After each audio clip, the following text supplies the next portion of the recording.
So Colin, I know you're occasionally a player, but like on the guitars, if you were to choose a different one, which one would it be? I think if I was going to choose, I'm a big fan. Oh, I'm a big fan of when the people have. that's great. So So Bradley, what kind of roast are you blending in your drink today? see, I started making folk music when I was a freshman in college, and I wasn't really a big fan of it. I honestly just kind of did it because folk music is easier to write. You just need an acoustic guitar and a violin and a banjo, and you're set. And I don't really enjoy folk music, and I kind of wanted to switch to something that I believed in a little bit more, something that I wanted to play, that I was excited about. So I shifted to a totally different sound. And when that happened and I started asking other people to play with me, I didn't really like going by my name. I also just really hate attention. I don't like being the person that people are looking at. I don't like being the center of attention at all.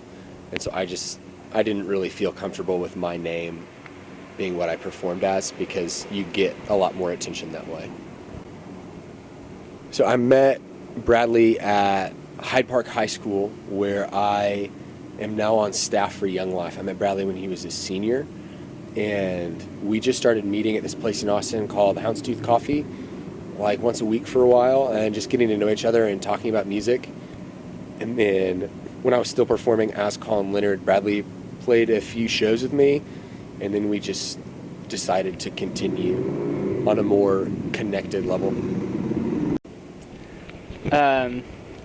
I thought it was interesting at first because I thought we were gonna do what he's been doing, and like I'd be a folk drummer, and that's not my preferred way of doing things. But and then we started messing around with his old songs, and he asked me to come in, and we played around at his house in his room, and we figured out these weird different versions of his current songs, and we're like, okay, this is kind of cool, let's see what we can do with a new song. I'm not a word person. I love sounds, and I think they're just as powerful as words, so it's a cool connection of what he's really good at and what I love to do, and then we combine them and it works.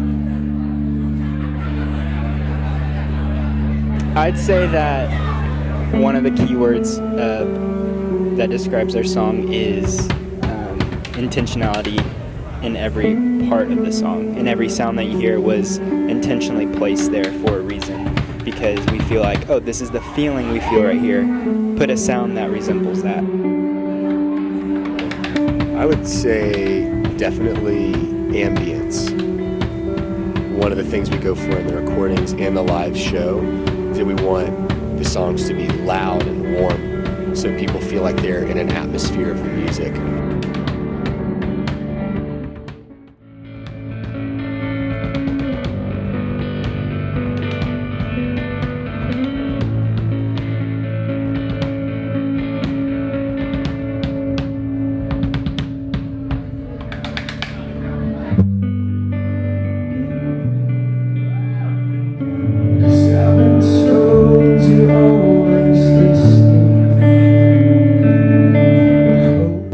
It went from folk music, really simple, generic, guy in his guitar singing about his feelings, to how are we going to make this musically impact the people that are watching. We started listening to different music.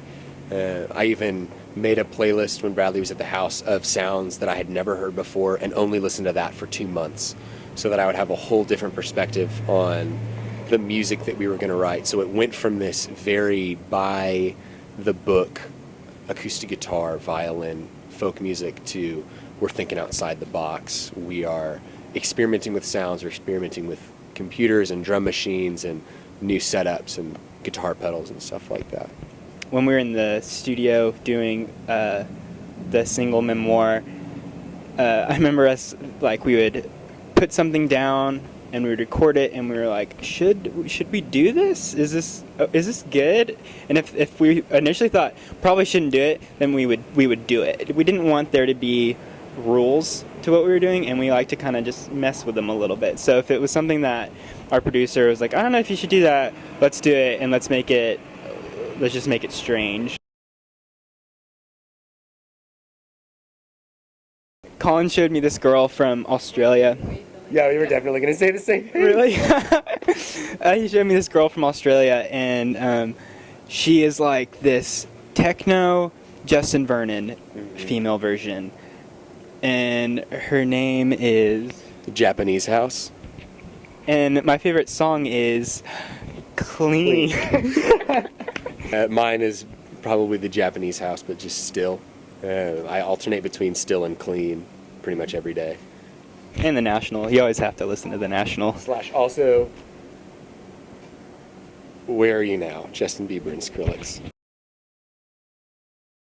Pain is only temporary, but victory is forever.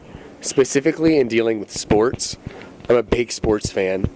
I don't really play them or watch them, but I'm a big sports fan. I support sports, the idea of them, and the movement. Chipotle. Real question is, okay, if you got a burrito and you packed it with white rice, chicken, lettuce, cheese, pinto beans. Medium salsa. No. At both places, those two things, which one is better? Chipotle. You probably don't know because you probably don't get the same thing at Freebirds that you do at Chipotle. I'm challenging you to try that, what I just said.